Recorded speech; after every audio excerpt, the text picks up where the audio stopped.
Well, that jubilation that we've started with is because Zoran Mamdani is the newly elected mayor of New York City.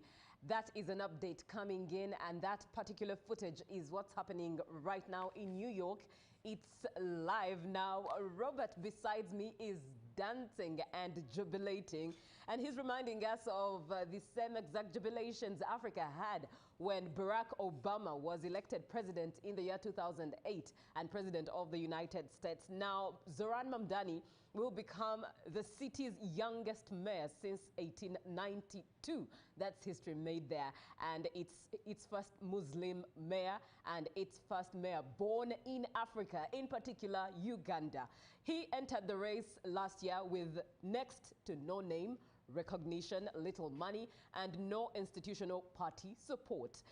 That alone makes him and his victory over former Governor Andrew Cuomo and Republican nominee Curtis Sliwa very remarkable. But more than that, he represents the kind of politician that many in the Democratic Party's left have been seeking for years. He's young and charismatic, and of course he comes with generations natural comfort, of course with social media. That means he relates with the current generations. He relates with millennials, he relates with Gen Zs, he relates with the internet era, but not just the internet of the 1990s or early 1880s. He relates with the internet of this particular generation. That means he can speak AI language profoundly well, but also his ethnicity reflects the diversity of the party's base. He hasn't shied away from a political fight, and he has proudly espoused left-wing causes such as free childcare, expanded public transportation,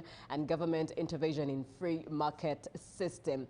That is Zoran Mamdani for you. Zoran Mamdani, pardon me, and he is the new mayor of New York, by the way, where Donald Trump comes from. Yesterday, we did read a story on Donald Trump promising not to be sure if he'd send money to the developments of New York, citing that that money would be wasted. Now, I wonder what New Yorkers think about their fellow citizen of New York State making such a statement, but well, that is politics of the United States. And at this point, I'll turn to Robert. And by the way, let me not forget to introduce us. My name is Julie F. Nantaba, and the Robert I am talking about is Robert Chirabo Nyonyintano, the one with whom I always come to make sure that we serve Uganda every morning, starting the day with you. An honor, a pleasure, and one privilege we never take for granted. Robert, good morning. Oh. I wish you could maintain the dance moves you had whilst we were watching the footage of Zoran Mamdani's victory. But how do you feel? Well, I try to do some Maganda, some Maganda. Reason being, I'm very happy, I'm very excited. Why? To be very honest, he's the first New York mayor to be born in Africa, but to be specific, in Uganda. Right. Now, that has gone down the history. A born of this soil. You know, New York is very powerful when it comes to the United States and its politics. That is one reason I'm being very patriotic and rejoicing that, yes, someone born in Uganda today becomes a mayor of that great area of the world. Now, also why I'm very excited is Donald Trump has been defeated. You know, Donald Trump comes out openly and goes against the candidate of his party. Right. You know, I believe in building democracy, building systems that work and are respected by people. This man came in as a weakling, but he defeated the internal democracy, and now you who would be cherishing and pushing this person, and also an example of democracy at that level, you choose to forward somebody else. He's young, energetic. Second, I love history being made. He becomes the first Muslim. I believe in diversity. I don't believe in these differences because of our faith, our religion, and that I don't just say, I also practice. Right. Although So one I of love the things this. I've found interesting, especially about American politics, is the fact that diversity has to have a certain leaning. For example, when it comes to the conversation of diversity, and in this case, when we talk diversity, we mean ethnicity. Being African American, being a person of a black origin, a black race, or a Muslim, in one way or the other, these are things you do not choose at birth. You just find yourself assigned to that. But in one way or the other, they are aligned to, should I call it a corrupt connotation? There's always something you're fighting for, and many times it's in line with for example, it's not in line with what we believe in as Africans. For example, in the context of marriage, as the African culture, it's female, male, right?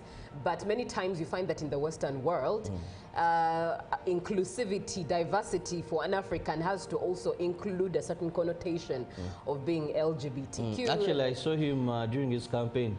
He was moving in bars, and he went into one of the bars and said, just to canvass for votes, so definitely. Yes. And it was a bar that belongs to LGBTQ. Yes. So someone said, but as a Muslim, how do you enter that? You know, you're against this. Yes. So sometimes I wonder, can we just fight for our inclusivity as Africans, or diversity in regards to religion, without necessarily having to paint pictures that sometimes could cause others to stumble? But let's look at who Zoran Mamdani is. Zoran Kwame Mamdani is his full name. Born October 18th, he made 34 years on 18th October, was born in the year 1991, just in case the mathematics is slow there for you.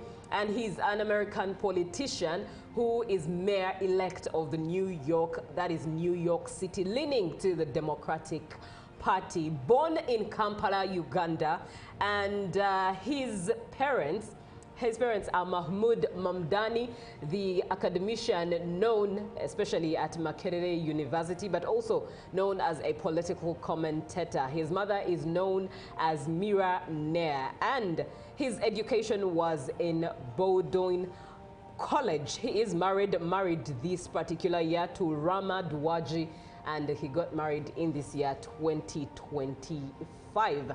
That's a bit about him, but also so you know, his wife is a filmmaker. So I can imagine what this means for her storytelling career. And of course, given that her husband represents, indeed, as you've stated, Robert, a lot of diversity, lots of storytelling for her, and I can imagine what kind of interviews or films or projects she's having thereafter. That is not Mahmoud, but Zoran Mamdani for you. We'll be digging into him a little later. I believe we should come back and, of course, look at other stories as well. Thank you so much for watching UBC TV, and good morning to you.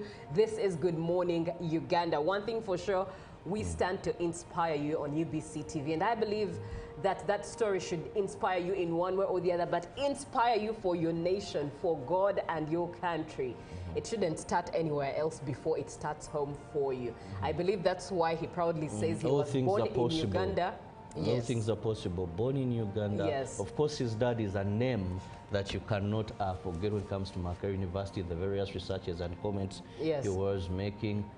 But for the young men, for the young women out there, that your religion, where you're born from, cannot hold you back.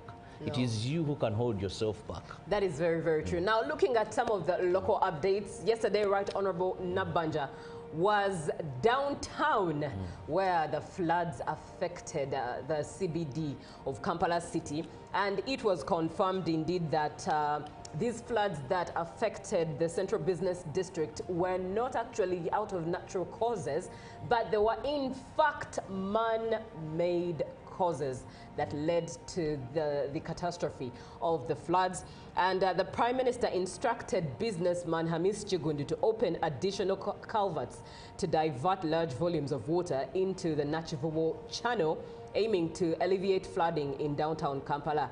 She stated that the current number of culverts is insufficient, as indicated by engineers, and that this was a contributing factor to the extensive flooding that occurred last week in downtown Kampala, which resulted in significant damage to goods valued at millions of shillings. On that note, let's have a look at what we have on the local scene, Robert. Well, I'll go straight to the campaign trail, where the NRM presidential candidate Yoweri Museveni has campaigned in Ngora district, asserting sole candidacy, presenting a transformational manifesto. He emphasized that he has established the necessary economic and social infrastructure, such as roads, electricity, railways, and piped water, essential for development to progress. The NRM presidential candidate Yoweri Museveni arrived at the BKC Demo Primary School playground for campaigning at 11:45 and was welcomed by large crowds, including NRM party supporters. The president also campaigned in Kumi district, referring to his competitors as those without a clear vision and track record in both leadership and development. At this point, President Museveni said he's the only one with a track record that speaks for itself. The NRM local leadership team officiated the opening of a session of a public rally at Kumi. In a joint memo presented to the party chairman, more requests were tendered in for Kumi district. Yesterday morning, the Prime Minister of Uganda, Right Honorable Robin Nabanja, spent most of her time inspecting traders who lost their merchandise following heavy downpour that caused the flooding of the city buildings on the 29th of October last week. Nabanja had just returned from Egypt, where she had gone to represent the president, and she returned to quickly address the plight of the traders following President Museveni's directive.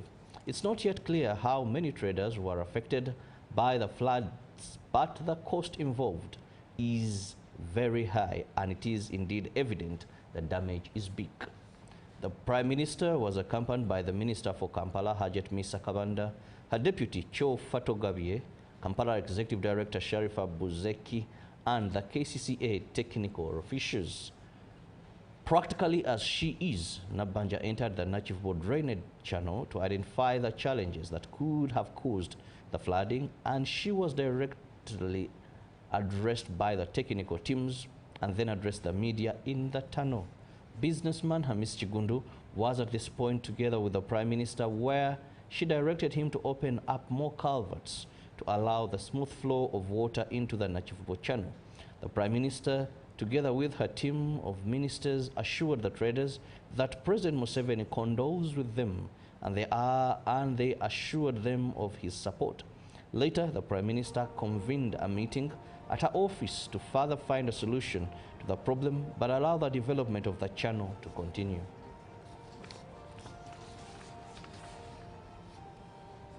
Director of Communication at Parliament, Chris Obore, lashed out at the Leader of Opposition, Joe Senyonyi, for peddling lies against the repetition of Parliament.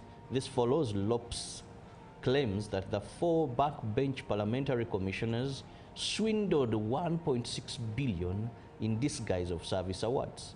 The Leader of Opposition adds that the funds have been dispersed through the parliamentary circle to aid the beneficiaries in their respective political campaigns.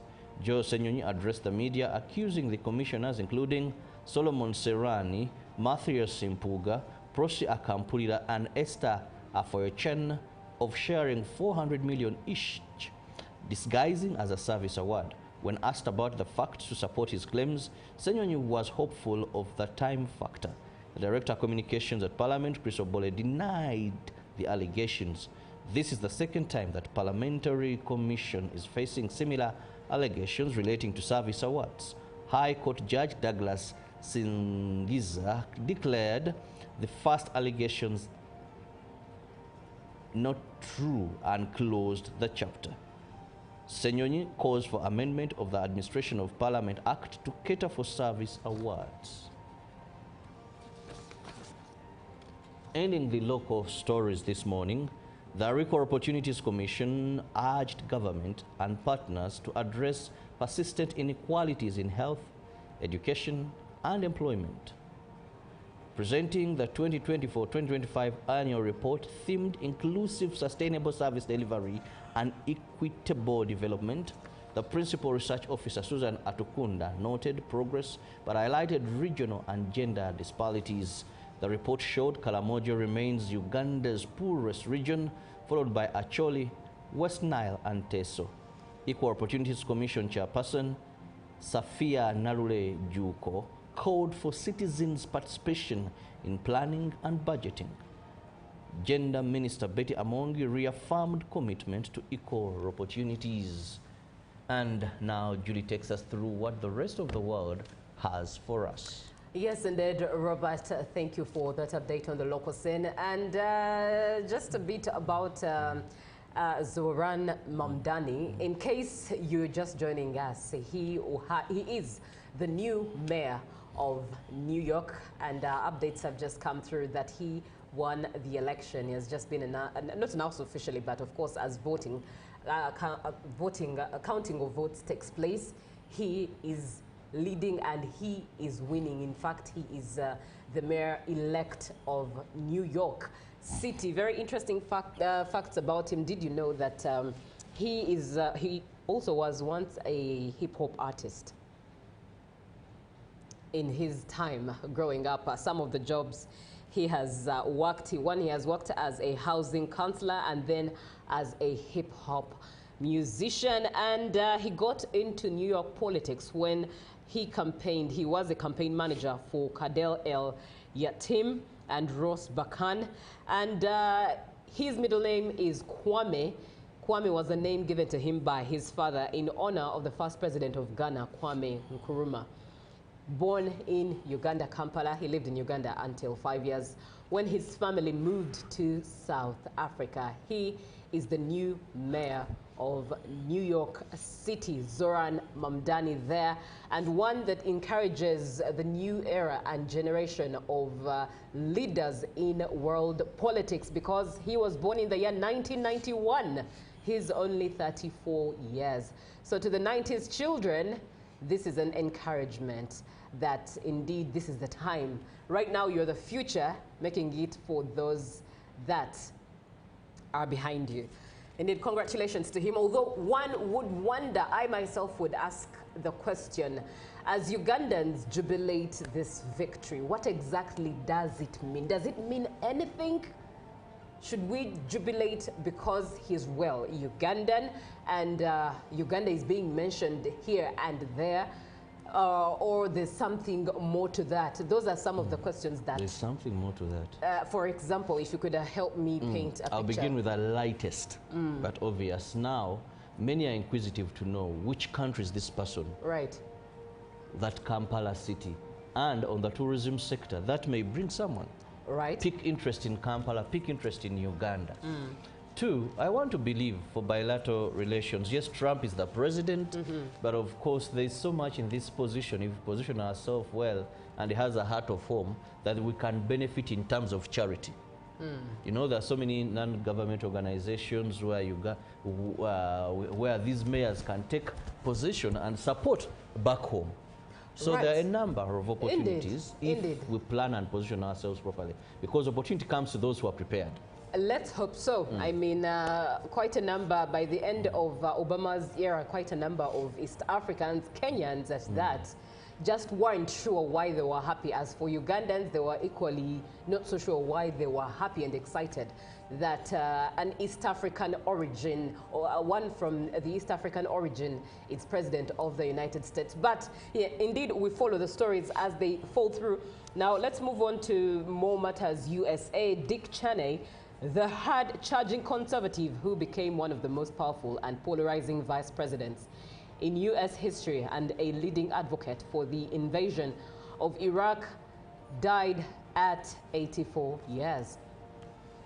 Now, George W. Bush's vice president died Monday from complications of pneumonia and cardiac as well as vascular disease, his family said in a statement. In Cheney's hands, the vice presidency became a nexus of influence and manipulation, no longer the timid office whose occupants had tended their bosses' ambitions, gone to endless banquets and often waited in the wings for their own shot at the prize when he bunkered in secure undisclosed locations.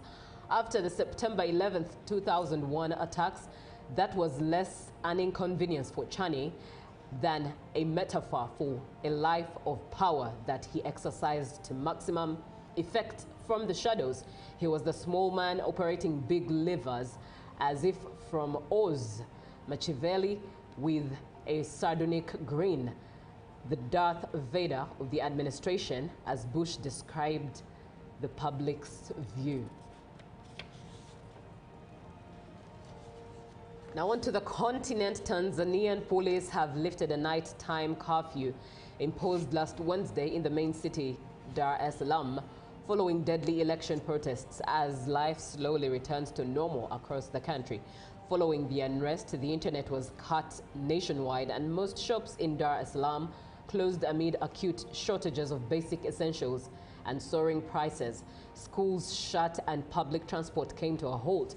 On Tuesday, some shops reopened and traffic resumed, but with queues persisting at some petrol stations in Dar es Salaam. Families continue to search for or bury relatives killed in the clashes between the security forces and opposition supporters who denounced the poll as a sham. President Samia Suluhu Hassan was sworn in on Monday after being declared the winner last Wednesday. After being declared the winner from last Wednesday's election with 98% of the vote. Observers from the South African Development Community, a regional bloc which includes Tanzania, said in a preliminary report that the election fell short of democratic standards. And that's it from the global scene. Robert, take us through what we have in the dailies today. Well, in the new vision, head teachers to submit quarterly, reports, tighter rules for school procurement. Then let's promote unity for a shared future. First Lady and Mamdan Fever's New York vote mayor. Now, why HIV continues to carry a female face. Okay. Museveni concludes Teso campaign. And Chagulanyi in Zimbabwe as Muntu enters Lango. Then education, the promise of presidential candidates. And UPDF to recruit 600 LDUs. And now Hoima Stadium ready. Wow, wow, wow. Look at that. Huh? That's in Uganda. You have something to say. Now let's move to the Daily Monitor. Inside the fights before the floods. Well, who are the people speaking? I see NEMA Executive Director Zahara Luyurika, the Speaker of Parliament Anita Among, and Misi Chigundu. Well, the face at it all. Now, why Yumbe erupted into chaos over the pork sale? Did you watch that story?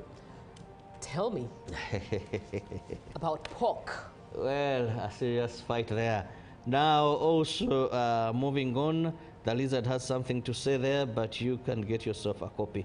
Let me give leeway for Julie to take us through what the Daily Nation has. Right. In fact, we're starting off with the Citizen, seeing as the election season is over there. Picking up the pieces is the headline in the Citizen. Tanzania, long admired across Africa as an oasis of calm in a generally troubled region, found itself in unfamiliar territory on October 29th when mayhem unfolded in some parts of the country. Now, as the nation begins to reopen, we examine the impact of the crisis and the difficult road to rebuilding. Now, that's the headline in the Citizen. Our silence was not abandonment. Message to our readers. That is the Citizen telling the readers, its readers. And aftermath shocks markets as prices, transport costs spike. Now, let's head on to the Daily Nation. How payroll cartel is milking Kenyans. That's the headline there. Also, it's now up to state to end varsity strikes. But also, just like Uganda, Kenya is being affected by landslides in the Sebei region. And landslide search is still on for those who are missing. That's the picture there for the Daily Nation. And countries set for 70.6 billion shillings boosters MPs strike deal. That's what we have for you in the dailies. Get yourself the copies and get to enjoy more of the stories in there. But let's have a short break, and as we go for one, allow us to wish Jauhara Nankai a happy birthday today.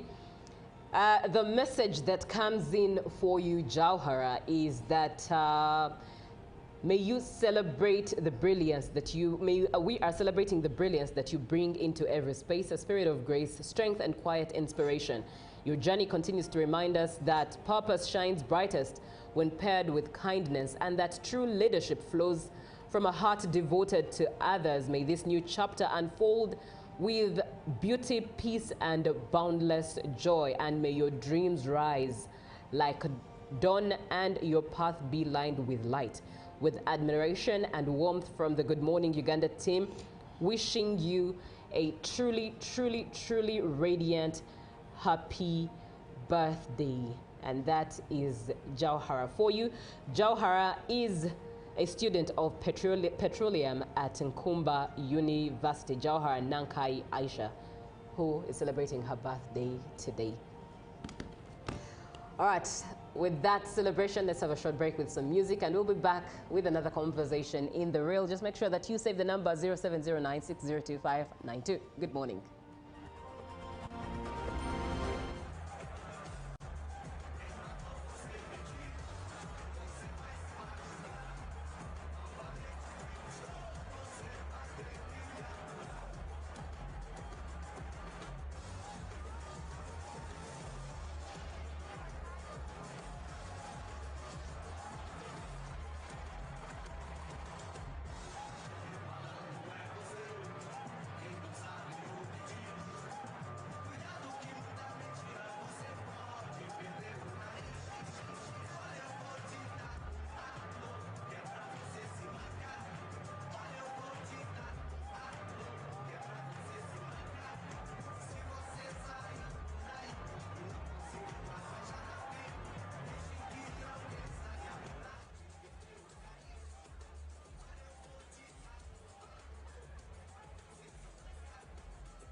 Well, that jubilation that we've started with is because Zoran Mamdani is the newly elected mayor of New York City.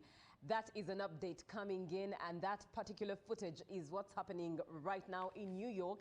It's live now. Robert besides me is dancing and jubilating, and he's reminding us of the same exact jubilations Africa had when Barack Obama was elected president in the year 2008 and president of the United States. Now, Zoran Mamdani will become the city's youngest mayor since 1892. That's history made there.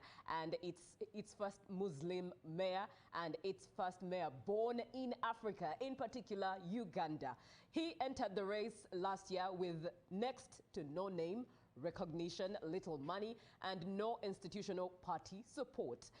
That alone makes him and his victory over former Governor Andrew Cuomo and Republican nominee Curtis Sliwa very remarkable. But more than that, he represents the kind of politician that many in the Democratic Party's left have been seeking for years. He's young and charismatic, and of course he comes with generation's natural comfort, of course, with social media. That means he relates with the current generations. He relates with millennials, he relates with Gen Zs, he relates with the internet era, but not just the internet of the 1990s or early 1880s. He relates with the internet of this particular generation. That means he can speak AI language profoundly well, but also his ethnicity reflects the diversity of the party's base. He hasn't shied away from a political fight, and he has proudly espoused left-wing causes such as free childcare, expanded public transportation, and government intervention in free market system. That is Zoran Mamdani for you. Zoran Mamdani, pardon me, and he is the new mayor of New York, by the way, where Donald Trump comes from. Yesterday, we did read a story on Donald Trump promising not to be sure if he'd send money to the developments of New York, citing that that money would be wasted. Now, I wonder what New Yorkers think about their fellow citizen of New York State making such a statement. But, well, that is politics of the United States, and was brought to you by I'll call you every day, yeah, yo, baby, don't go. You can now get all the Chibuzi out with MTN voice bundles. Call all networks. Kubei Dondoro. Buy a 25-minute voice bundle for only 1,000. Or buy any daily voice bundle of your choice. Dial *100 *21# and select daily, or use the My MTN app. When we talk together, we are unstoppable.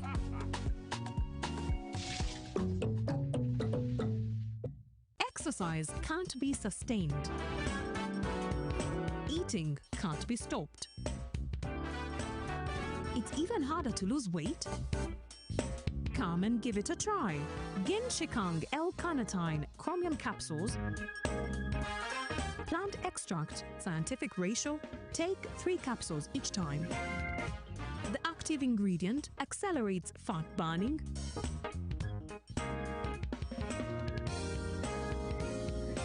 eat twice a day. Don't take a detour. Weight loss starts now.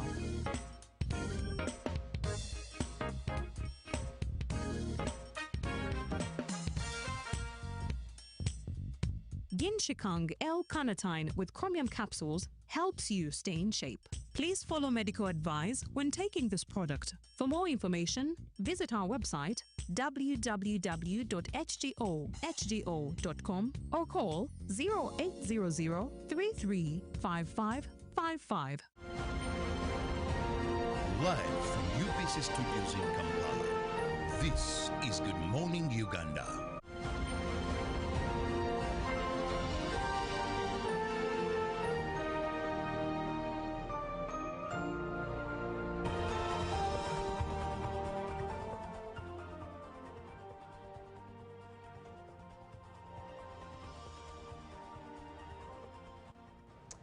Good morning, Uganda. Thank you so much for watching UBC TV. We always come to you live to inspire you. That is always the goal and the vision. Who will be the next president of Uganda? Let's have a look at what the campaign trail looks like. Today, the 5th day of November 2025, candidate Yoweri Kaguta Museveni is in Bukedea, Sironko, and representing the NRM party. Candidate Kasibante Robert is representing NPP from Budaka. Moving on, candidate Mujisha Gregory Muntu is representing Ant in Amuru and Nuoya districts, and candidate Chagulanyi Sentamu Roberts representing Nup from Kazo and Chiruhura. Now, candidate Nandala Nathan Mafabi is in Namisindwa and Tororo today, representing the FDC party, and candidate Munyagwa Mubarak of the CMP party is representing Kitgum and Lamour. And finally, candidate Bulira Frank of the RPP is taking time to rest, while candidate Mabirizi Joseph is in Namutumba today, representing the CP party. Your candidate is in your area today. Would you take some time off to listen to what he has to say, but also inform yourself with the manifesto that he carries? Read about it. It's on the internet if you can access online services, internet services. Expose yourself to all the knowledge there is, so that by the time you cast that ballot, you are an informed voter and you're not voting out of emotions. Who will be your next president? we follow as it all happens. My name is Julie F. Nantaba. It's time for The Real, and I am with Robert Chirabo Nyonyitono. And staying indeed in the line of politics, there was shooting in Budaka district as security forces tried to disperse clashes between NUP and FDC supporters, while Nathan Nandela Mafabi campaigned for the presidential seat in the district. The clashes broke out when NUP supporters brought a poster of Robert Chagulanyi to the venue where Mafabi was holding his rally now. You know, the Uganda have a saying that not that I'm laughing because of the shooting and the chaos that broke forth, but the cause, yeah, I lose words. Robert, where is the tolerance here? Couldn't FDC supporters enjoy their candidate in peace whilst NUP supporters brought the poster of their candidate with whatever agenda, God knows what they had, in peace? They let them be. These ones also are let to be, to listen to their candidates. But where's the tolerance generally? Thank you, Julie, and of course our viewer who is watching us this morning. Thank you very much. The fact that you're there, allow me to wave to you and say we appreciate. That wave is like Munda Bidangadara. That's what it looks like. When time comes. You heard it from the horse's mouth. Now, first, let's look at how we understand multi-party democracy. Okay. So that we don't go back to the mistakes that we had by the time political parties were banned in Uganda. Because this is not the first time. We held a referendum and opened political space for us to support political parties of our choice. But the history of political parties in Uganda was not good at all. People who've lived longer, or those who take time to listen to their parents, or who ask those questions to their parents, and they tell you what Uganda was and how we've come moving and sailing through. The history of political parties in Uganda was nasty and stinking. A UPC and a DP, there came a time when one had to kill the other to survive. You can ask your parents. At least I ask mine and they tell me so much. Remember, my mother told me how my grandfather in Masaka, there deep, I think, was supporting DP. Then there was someone supporting UPC. The way UPC was hunting DP. Right.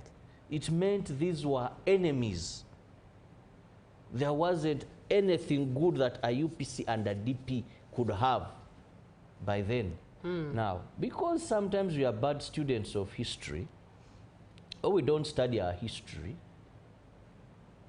we are likely to repeat the same things. No wonder when Yoweri Museveni, His Excellency, is speaking, and he begins his speech with what was Uganda in the 80s. Right. Some people say, Muzeina, yeah, you can even predict his speech. He's going to start. But this old man has a reason why he starts. So that you generation that seem to have learned nothing of the things that happened when you're not yet born, but you just hear of them, can pick something. You know why it's laughable when you see stories such as this? For most of the opposition, it sounds like when you hear them speak, it sounds like the agenda is President Yoweri Kaguta Museveni. And this is when you'd expect them to share notes, share ideas. How can we? You know, what strategies can we have even on campaigning grounds? Yes, we are representing different political parties. We have different agendas for the nation of Uganda and from our political parties. But at times like this, we ought to paint a different picture so that at the end of the day, our goal is realized. But when you see incidents such as this, you would wonder in this day and age, especially within the electorate, why is something like that happening? And what does it tell of the electorate and their leaders? Back in the day, of course, at the time, and I thank the president for always telling us these stories, because for us who are not, who never experienced those times but just read about them, we get the picture of it was that bad in that time. Political parties were killing each other, but there was no main opponent that perhaps was there. But in this day and age, for every opposition, their agenda is Museveni, Museveni, Museveni. Then you'd wonder why.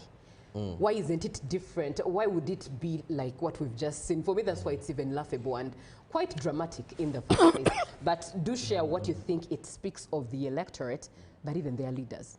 Well, why I began with the history is because 2025, 2026 has been a very unique year for the opposition in Uganda. When we opened political space for this country, we had the opposition try to come together. Yes, they didn't make it. They tried coalitions. They tried. President Yoweri Museveni, ever since political parties through a referendum were let free, this is the first election that his NRM as a party have gone through where the opposition is not fighting NRM but fighting itself. I want to tell you, today you'll hear an opposition politician and think he's campaigning for NRM.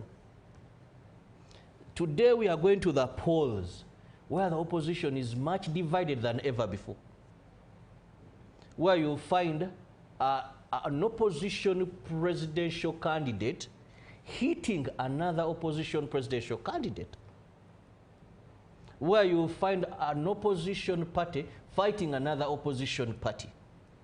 And that's why I said we should be good students of the past that we may not have seen, but at least read, heard of, or been told.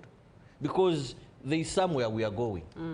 And unless there is something done, this bickering between the opposition, because why you see these grassroots chaps do these things, if at the helm of the opposition was unity, these chaps cannot go do these things.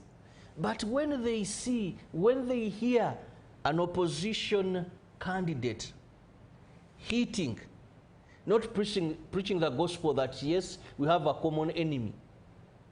Today you find someone is in the opposition attacking another opposition person who even has a party, tainting their image, speaking lies about them, thinking it is victory. When one gets a podium to campaign or say a statement, he lashes out at the other.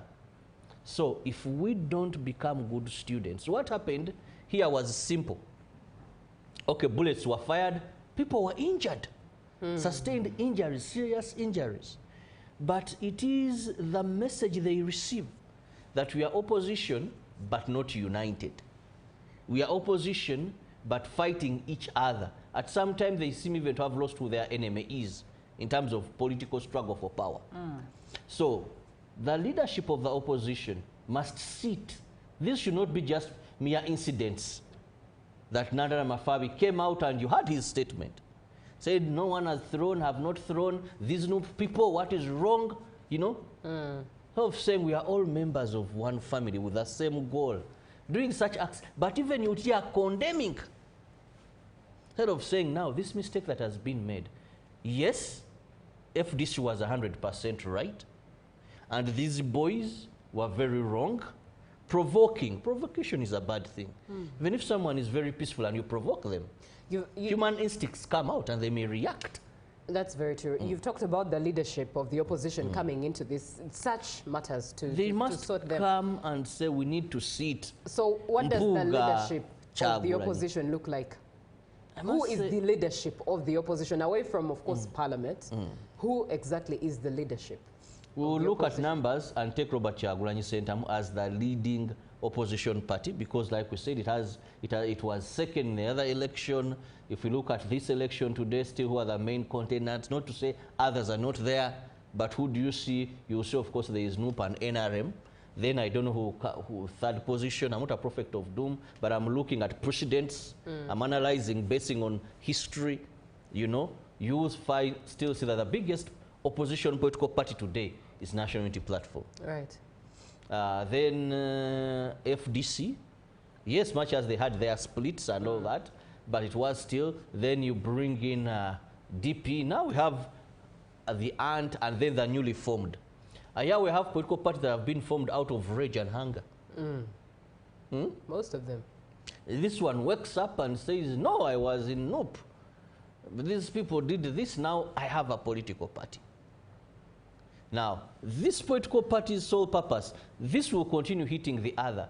So the political parties must sit. And recently, when I saw Jimmy Akena, the UPC president, and Robert Chagulanyi Sentamu have a moment, I said, well, this is something good for the opposition.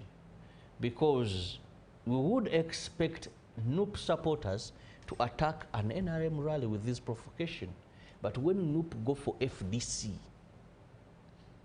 and when we hear the counter accusations, we seem to be bad students of our past, and we need to reform. The opposition must sit. Time may not be there, but they must find time. Why? The campaigns are still going on. Do you think that that kind of image can ever take shape? Successfully, it has tried, but somewhat it ends up fading in thin air like smoke. I think the biggest challenge the opposition is facing today is issues to do with finances, commercialization of politics, that our brothers and sisters, much as they have a zeal to transform this country, taking leadership and all that, but money has become a big factor. Look at most of the splits, they rotate around money.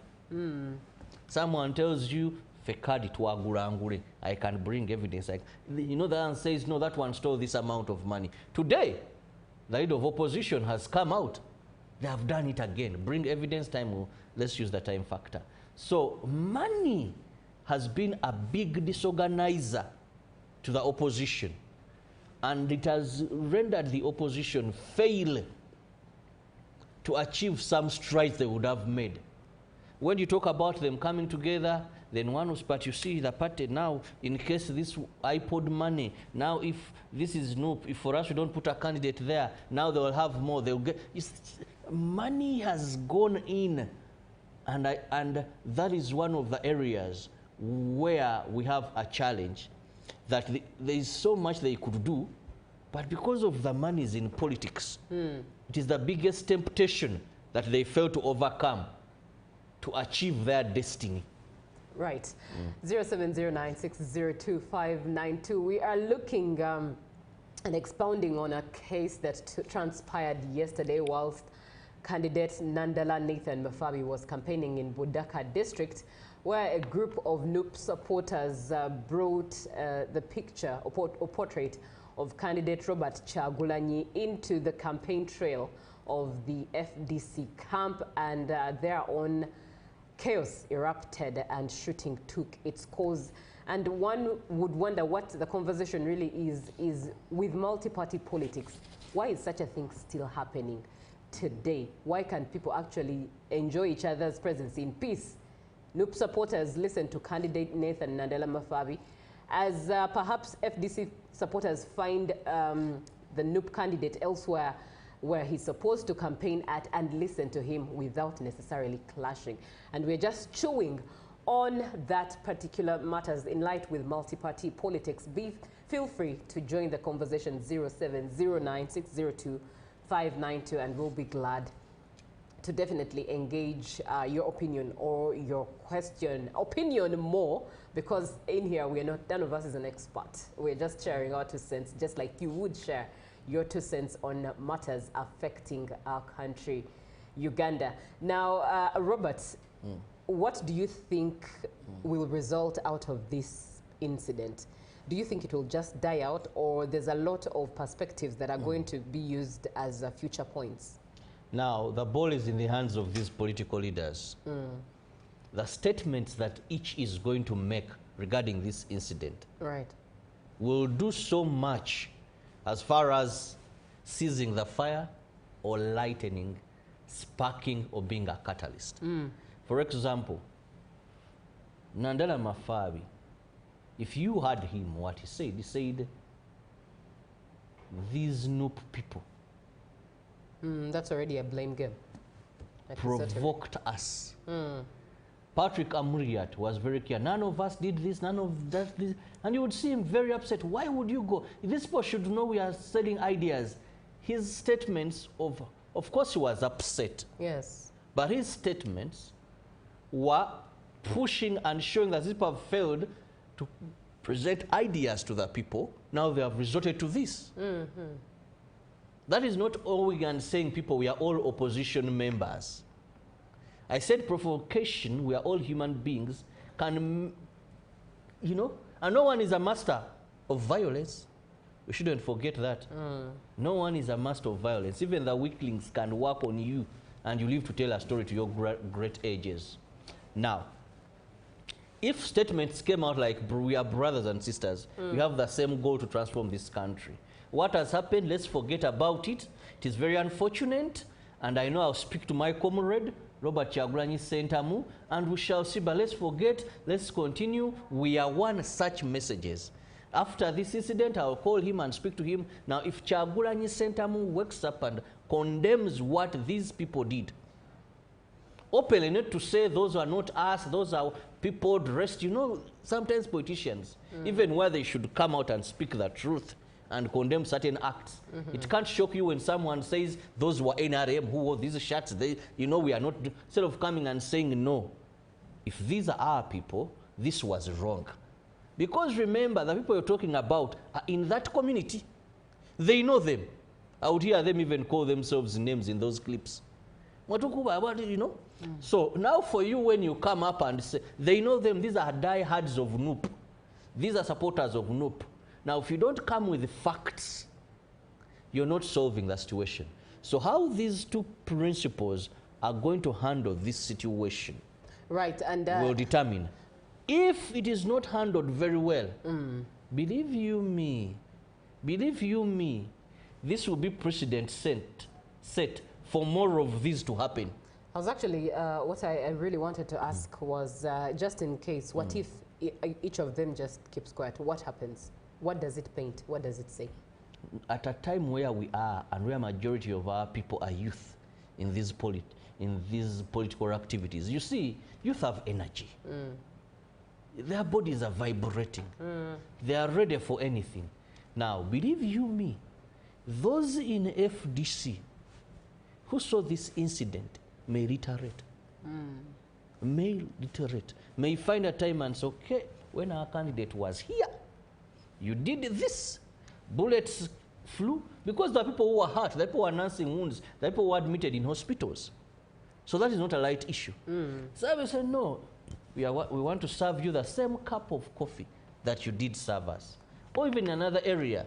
That, okay, so now if you're provoking us, among the fears we had was police and security as supporters. Now we also have a fear of supporters of a certain party. Anytime they can come against us.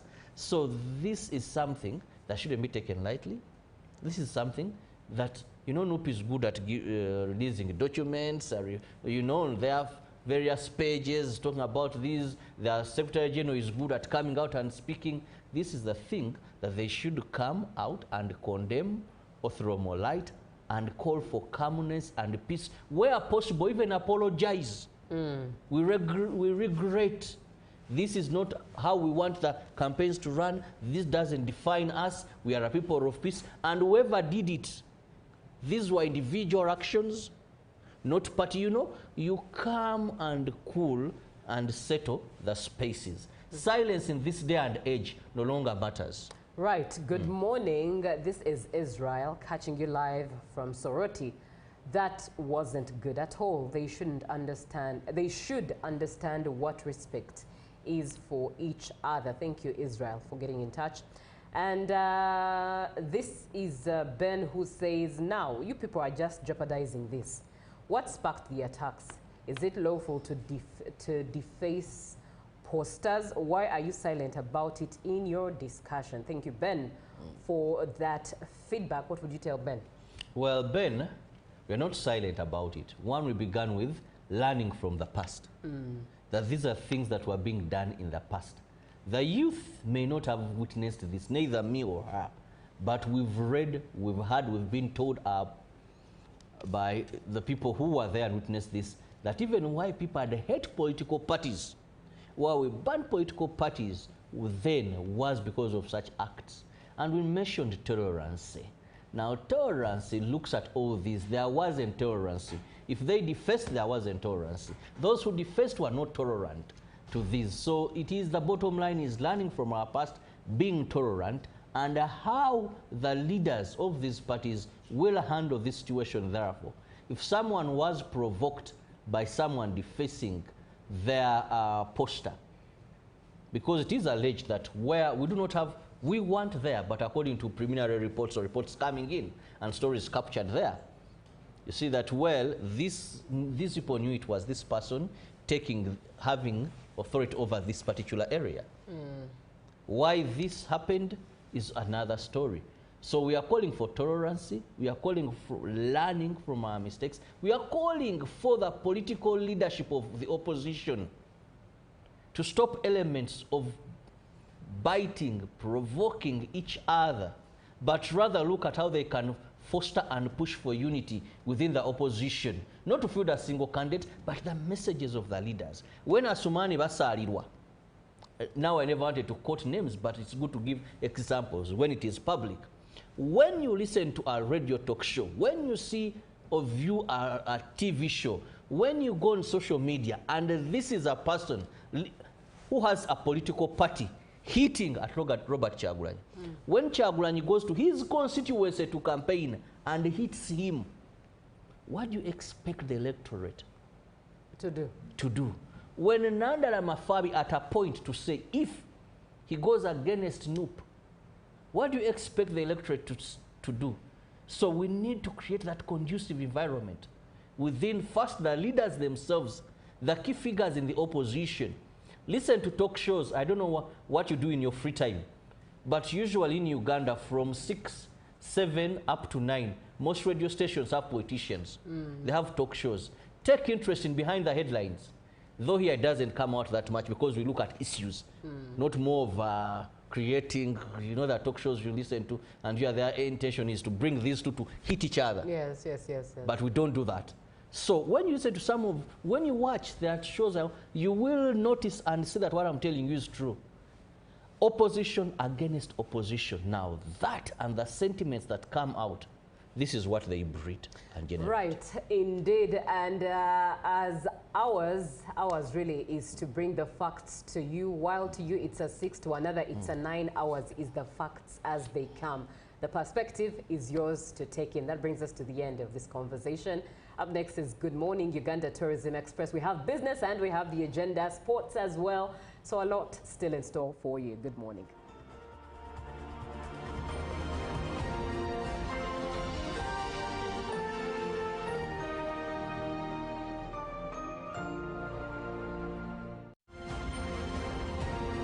Live from UBC Studios in Kampala, this is Good Morning Uganda.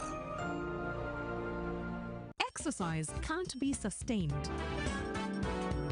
Eating can't be stopped. It's even harder to lose weight. Come and give it a try. Ginshikang L-carnitine chromium capsules. Plant extract, scientific ratio. Take 3 capsules each time. The active ingredient accelerates fat burning,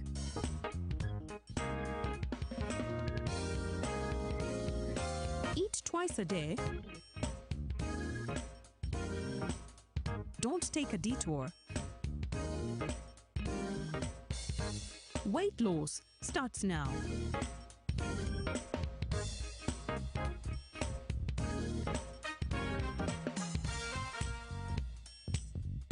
Ginshikang L-carnitine with chromium capsules helps you stay in shape. Please follow medical advice when taking this product. For more information, visit our website www.hgo.com or call 0800 335555. Following our earlier communication regarding the technical challenge that affected the transmission of some free-to-air television channels, Uganda Broadcasting Corporation UBC wishes to provide the public with an update on the ongoing restoration efforts. Our engineering and technical teams have been working diligently to resolve the issue and restore normal transmission. While substantial progress has been made, the process has taken longer than initially anticipated due to the complexity of the fault. We assure our valued viewers and partners that full restoration remains our top priority and every necessary measure is being taken to ensure a stable and reliable signal across all affected platforms. In the meantime, we kindly advise viewers to rescan their TV sets to